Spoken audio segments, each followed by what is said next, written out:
So to open the event, we've got Derek Hills. We're delighted that Derek's able to join us today. For those of you that don't know Derek already, he's head of data and MIS at the Harris Federation. So Derek, over to you. Thank you very much. Thank you, Sarah. Morning, everybody. I've got a slightly different title to my presentation. It's called 5 Years on Cloud, so apologies for that.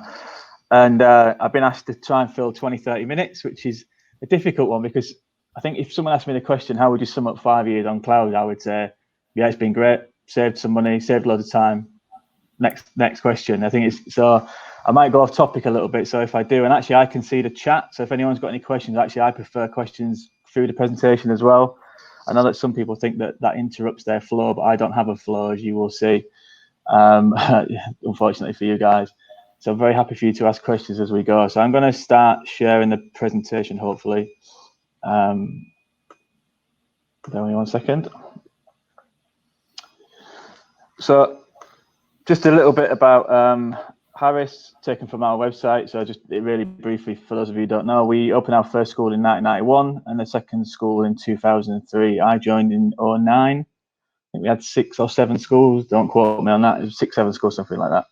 And 30 years on from our very first, we now have 50 primary and secondary schools educating about 38,000 kids, which is roughly 1 in every 40 pupil in London.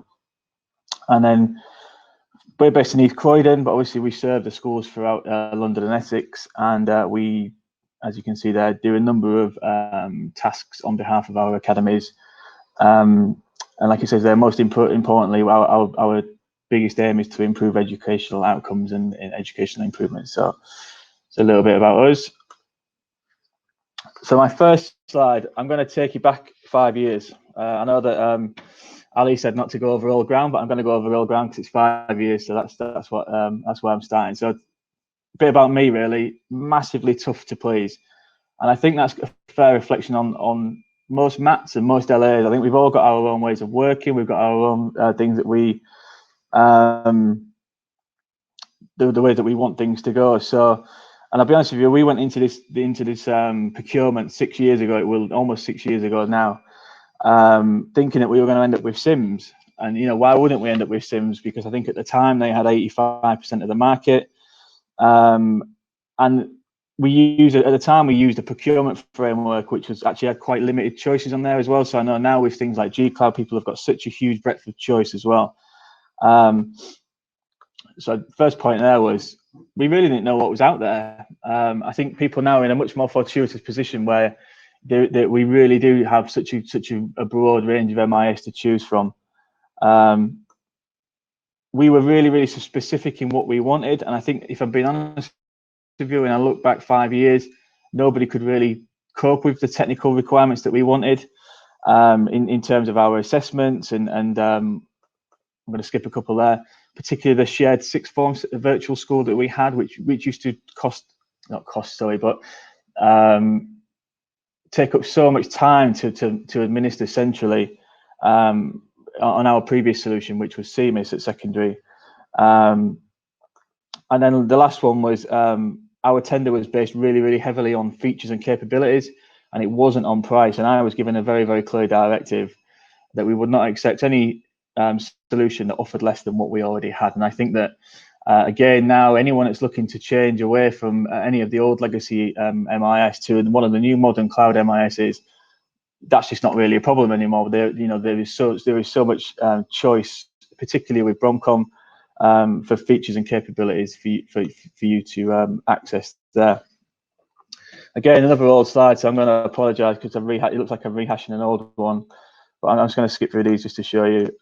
This was our change requirement process. So basically, the biggest barrier that I found to change going back 5 years was actually licensing and the actual switching periods, because you probably find that your license ends around the time that you start doing your exams, be that in primary or secondary. So that is obviously a big barrier to change.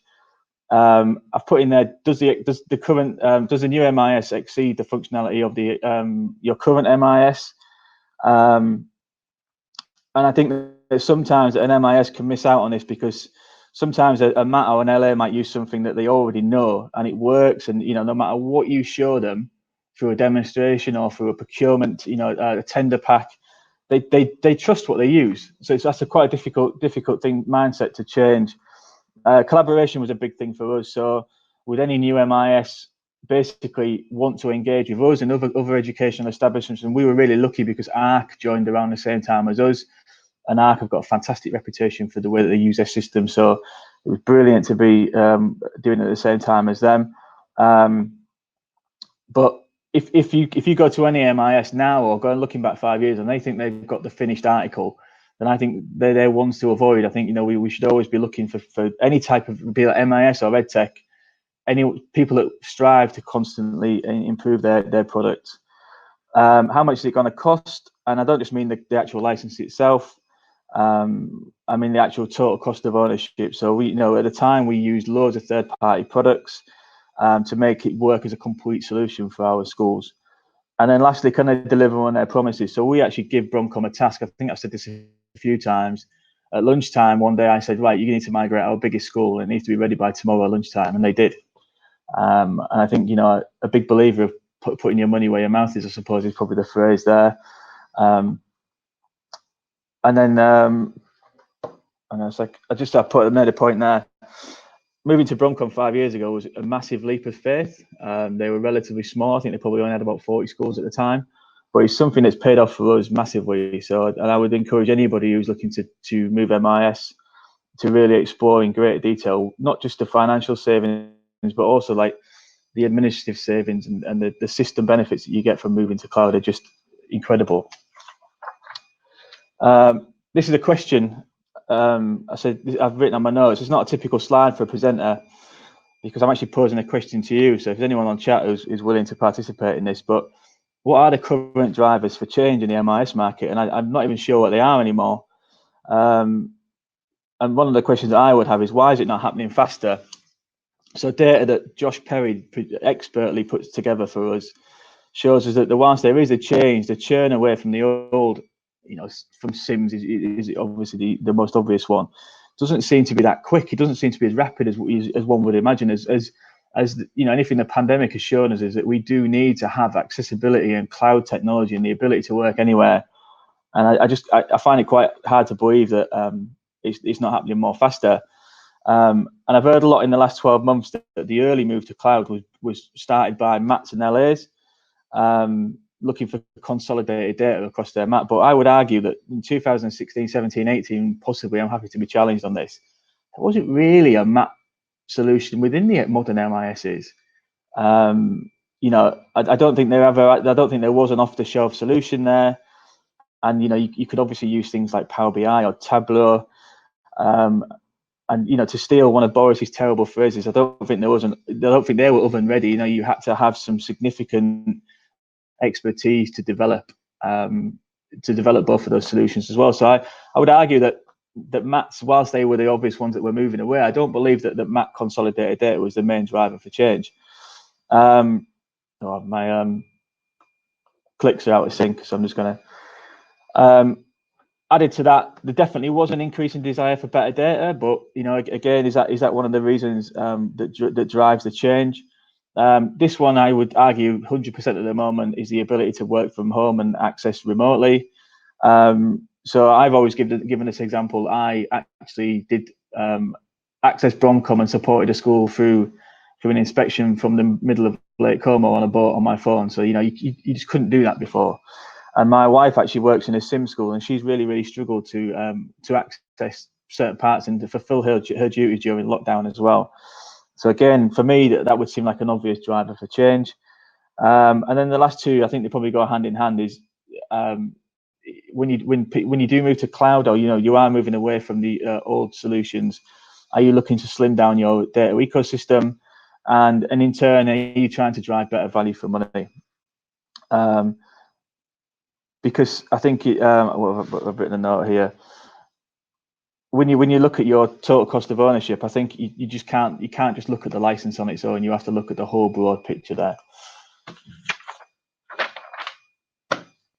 Oh, I'm going the wrong way on my notes. Bear with me a second. I wrote a note there actually. I would love to hear what other people's views are on the drivers for change, and also what the barriers to change are as well, because like I say, I genuinely don't know what they are anymore. So I thought I'd put a slide in there about how Bromcom's evolved over the last 5 years. Firstly, I would say that the first couple of years, their thirst for feedback and that, like, the continuous desire to improve was incredible. Actually, I have to really pay credit to them. And anyone who's been with Bromcom for any period of time, you know, during the last 5 years, would have seen some pretty rapid evolution of the actual system. And I think that's been down to two reasons, actually. One of them is a customer demand, and you know, I would argue that Harris and Arc, being two of their early customers, has probably been good for Bromcom, and also the ever improving competition. So, you know, there are other MISs out there that are steadily getting better, and I've mentioned this before, but I think one of the thing that Bromcom have managed to do is they've managed to keep just that little bit ahead of the competitors in a lot of areas, and I think that's one of the reasons why they've been successful. Assessments and reporting have improved, and I've put the reporting probably improved slower, but that wasn't through a lack of trying. I can actually attest to that, having spent a lot of time working with them on a product that I think came from Latvia, which was extremely difficult to use, but it wasn't through lack of endeavour. Definitely an evolution in the functionality of Bromcom, which for me is a really exciting talking point, actually, because it brings up this argument of whether you go for an all-in-one solution or do you go for an MIS that concentrates just on the core purpose and leaves the peripherals, so the third parties, to the experts in the field. And I want to come back to that one actually later. A much improved interface. Again, I would argue that Bromcom is complete. I mean, it was unrecognizable from when we saw a demo to when we went live, actually, and that was only about 4 months. So it's changed a lot, and changed for the better as well, crucially. Much better in documentation and online support in repository. So I remember, again, in the early days, I think it'd be fair to say that it wasn't as good, but it really has improved. And I think there's a lot of information out there now to really help the end user to get a more broad experience. And lastly, the three big ones I would argue is the development of the map tool that they have. It seems to be working. It seems to be getting better all the time. A very, very successful virtual school tool, which we use, and it works very, very well for us. And then also, you know, dipping their toe into the water of analytics through Power BI. It's a really, really useful addition to schools, and it could be anything. It could be Tableau, but obviously we use Power BI, so I know that well.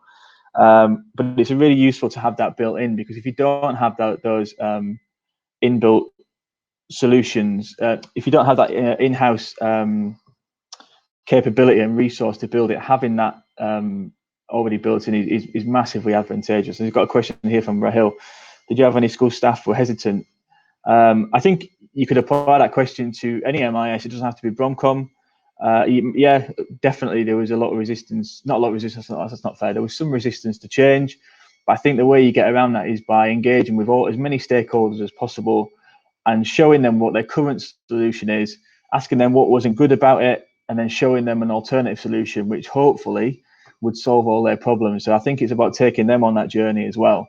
So rather than saying this is what this is what you're having, so it's something that what can we get together? How can we collectively make this better? So a lot of the changes that have come from Harris haven't come from me, or they haven't come from my team. They've come from the people in the schools, because they know best. And I think it's just trying to find that unity between making a change, but making a change that's better for everybody, and they're part of that journey. I hope that answers your question. It does in my head anyway. So again, another slide, which is an old one, a rehash. So apologies for that one. But like all my evaluations of everything, I always try and talk about the things that they're really, really good about Bromcom, or any system for that matter. And I also try and be honest and talk about the things that weren't so good. And I remember when I presented this slide at the very first Shard event, actually in person, and I saw the managing director of Bromcom's face, which I think he was going to fall off his chair. But in my opinion, at that time, they were true. 2016, 17, I can't remember exactly when it was, but right at the beginning of our journey. And then fast forward to 2021, timetable and behavior, brilliant. I would argue that the behavior system is still one of the strongest aspects of Bromcom.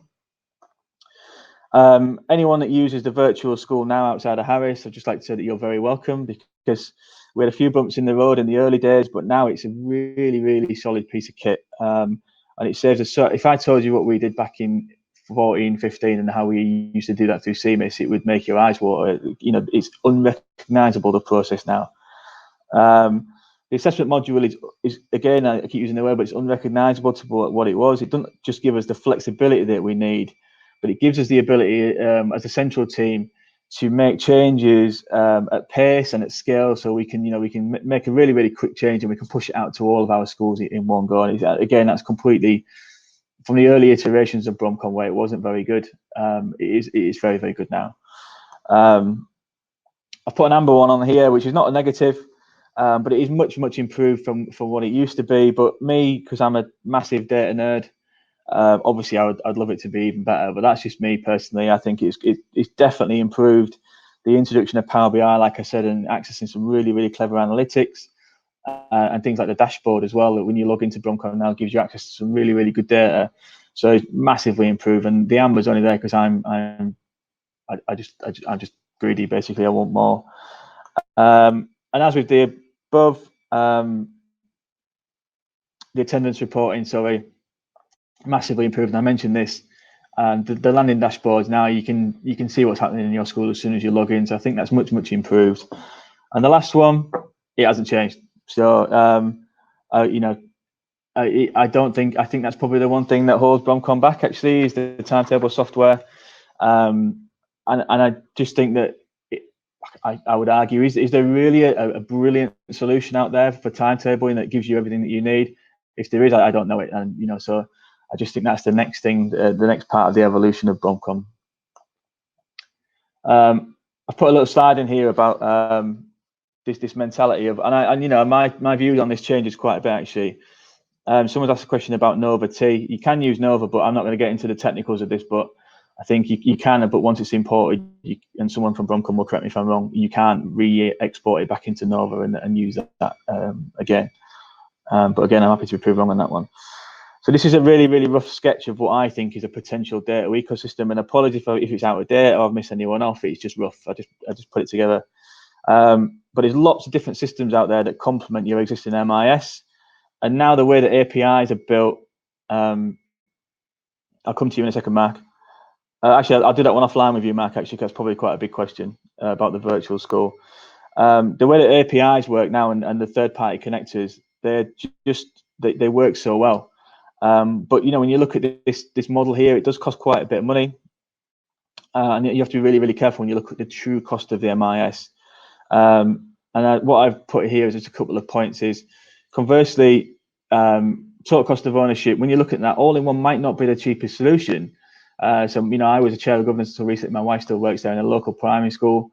Their needs are very, very, very small compared to someone like Harris or to a MAT or to a local authority where there's a level of standardization. So again, I would be conscious of whether or not an all-in-one solution is the cheapest. This one here I think is a really interesting question, and something that I am becoming more aware of. I think, not aware is not the right word, but it's a trade-off really of cost versus content. So whenever I speak to anyone internally or externally, I always use Show My Homework as an example, actually, and say if Show My Homework is just all they do, if they only just concentrate on homework and nothing else, then you pretty much guaranteed that it's going to be the best homework solution that it can possibly be. I mean, that's their bread and butter, isn't it? So I think the potential risk of overdeveloping your MIS is, how do you maintain those standards, and how do you keep pace with the other competitors in the edtech space? And so I think it's a quandary for any MIS out there that wants to provide an all-in-one solution. And I would say at the moment I do lean very, very heavily on the side of an all-in-one solution, because I truly believe that the money should be spent in the schools. But again, I think it's a really, really good argument. And I'm not putting these slides up there to say that this is the right way and not the right way. Again, it's about invoking discussion and debate, which is something that I'm really keen to do. And lastly, if you go down the best in breed route, what are the trades-off for the end user experience? Because I remember back in the old days, having to log into 3, 4, 5, 6 different systems was quite difficult. And I know we've got things like single sign-on, we still having to move between different screens and different systems can be quite tasking, I think is probably the right. And sometimes I think we have to remember, the impact that has on the teacher in the classroom as well. So I've got here what is next. So I'm just thinking about possibilities for the MIS and for EdTech. So obviously I'm reflecting on 5 years. I'm thinking about what's the next 5 years going to bring. HR, is there a true HR solution that's aimed at education? Again, I don't know. I suspect there is. But is it something that an MIS can do, considering just how much data we capture in our MIS? All the stuff on people, particularly in secondary, on absences and cover and things. We're really, really data rich in that area. So I'd be interested to see where that goes. Again, these are out of slide. I haven't used PowerPoint for a long time, but you can see them. Onboarding and recruitment. So when you're looking at HR, could an MIS support recruiting and onboarding to provide that seamless transition from when someone applies from a job to when they become into your MIS, or for us into Bromcom, and then into Active Directory and other things like that, so that you can provide access. So again, really interesting idea. Really interesting how that develops over the future. I've put in there curriculum options because again, is there a solution out there? Again, I don't know. If I'm being honest, again, that's a question. It's a question for you guys as well to try and educate me.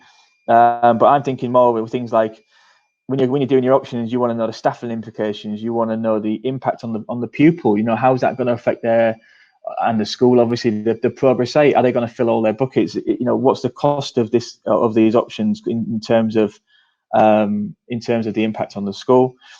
Finance systems. Would you prefer one that's built in? So Bromcom have got a built-in finance system I know that's taken off.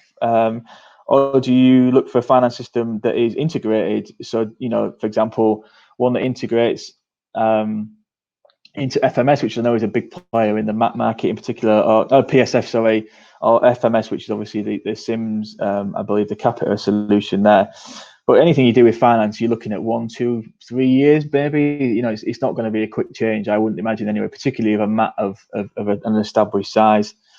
Curriculum budgeting, I've put in there. I think that's going to become a really, really big. Well, it already is, but it's going to become even bigger. So how, my question here is, how do you get the budget data, the income data, your expenditure, your staffing, and all of their commitments into a real data-rich solution when data at the minute is segmented everywhere? And if we're being honest, I think there's a real opportunity there. And lastly, could an MIS provide a virtual learning experience like Teams or Zoom built into? Because again, you've got all that data in there, you've got all the contacts, you've got the staff, you've got the timetables. Do we need an external provider to provide a virtual learning environment, or is it better externally? Again, it's a question rather than a statement. I've got here a quick slide about I guarantee you now the clicks won't be in order, so apologies in advance. But I've put in here, there's definitely a broader choice on the market, and I'm not going to name them all, but the ones, Bromcom, Arbor, there's ScholarPack, RM, there's new entrants to the market like Compass, which I know Josh is working on.